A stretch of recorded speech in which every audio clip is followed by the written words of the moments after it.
లోనో రాప్తాడులోనో ధర్మవరంలోనో వాళ్ళు అదే ఎగ్జాంపుల్ తీసుకొని అక్కడ లోకల్గా ఉన్నటువంటి టార్గెట్ చేస్తారు. అంతే కదా. మీరు ఏదైతే ఇస్తారో మీరు ఇక్కడ వరకే అది పరిమితం అవ్వదు. మీరు ఎవరైతే ఒక పెద్ద లీడర్లు ఛానల్ పెద్ద ఛానల్ మీద అరెస్ట్ చేశారు కూడా అక్కడ ఒక చిన్న యూట్యూబర్ మీద పడతాడు. అంతే. మీరు ఏ ఫ్లో ఇస్తారో అతను యూట్యూబర్ మీద పడమని జగన్మోహన్ రెడ్డి సంతకం పెట్టి పంపించారు. కానీ ఎవరైతే పోస్ట్ పెట్టాడో ఆ లోకల్ ఎమ్మెల్యే ఆ పోస్ట్ పెట్టింది ఎవరని చెప్పి, ఎందుకంటే మీరు పెద్ద ఛానల్ మీద పడుతున్నారు, అక్కడ చిన్న ఛానల్ అదే ఉంటుంది. సో దానికి సపోర్ట్ గా అక్కడ ఎస్ఐ సపోర్ట్ చేస్తాడు. ఇక్కడ మీకు డీజీపీ సపోర్ట్ చేసి అక్కడ ఎస్ఐ సపోర్ట్ చేస్తాడు. ఎమ్మెల్యే గారు ఆయన పోస్ట్ పెట్టారంటే ఆయన మీద కేసు పెట్టారంటే వెంటనే ఆ పిల్లలను పిలిపించు ఆ పోస్ట్ పెట్టినాడు అని. మీరు ప్యాటర్న్ ఏ ప్యాటర్న్ సెట్ చేస్తే ఆ ప్యాటర్న్ చివరి దాకా వెళ్ళిపోద్ది చిన్న విలేజ్ వరకు.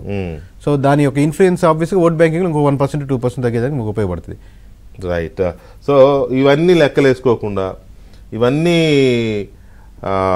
జరిగిన తప్పులు ఎక్కడ జరిగినాయి, నేనేం తప్పు చేశాను, నా గవర్నమెంట్లో ఏం తప్పులు జరిగాయి, నా అప్రోచ్లో ప్రజలతో నా అప్రోచ్ ఎక్కడ తప్పు జరిగింది, నేను ఎక్కడ డిస్కనెక్ట్ అయ్యాను ప్రజల నుంచి, నేను ఎక్కడ నా క్యాడర్ని ఎలా డిస్కనెక్ట్ అయ్యాను, నేను గెలిపించుకునే ఎమ్మెల్యేలకి నేను అపాయింట్మెంట్లు ఇవ్వకుండా ఎంత తప్పు చేశాను, ఇవన్నీ గాలి కొదిలేసి ప్రజల మినిమం ఆయన చెప్పిన కేకే గారు చెప్పినట్టుగా ప్రజలకి కనీసం మినిమం ఇవి కూడా చూడకుండా ఏదో ఒట్టేట్టు కబుర్లు చెప్పడం తప్ప అక్కడ ఫిజికల్గా ఏం లేవనేది ఆ రియాలిటీలోకి రాకుండా ఏదో ఈవీఎంలు ఏదో జరిగిపోయిందని చెప్పే ఈ మొసల కన్నీళ్ళు, లేకపోతే వాళ్ళ ఆ నింద దాని మీద వేసేసి దానివల్ల నేను ఓడిపోయి ఉంటానే ఇది ఇంకొక బ్రహ్మ. మళ్ళీ తనను తనే భ్రమలో పెట్టుకుంటున్నారో లేకపోతే తన క్యాడర్ని కాపాడుకోవడానికి కొంతమంది లీడర్లను కాపాడుకోవడానికి ఈవీఎంల వల్ల మనం ఓడిపోయాం కానీ నిజమైన ఓటమి కాదని చెప్పడానికి చేస్తున్నారా మరి ఏంటనేది ఒక చిన్న బ్రేక్ తర్వాత ఇంకొంచెం డీప్గా చర్చిద్దాం. అలాగే వైసీపీ నేతలు చాలామంది బీజేపీకి టచ్లోకి వెళ్ళిపోతున్నారు. ఇప్పటికే కొంతమంది సీనియర్ నేతలు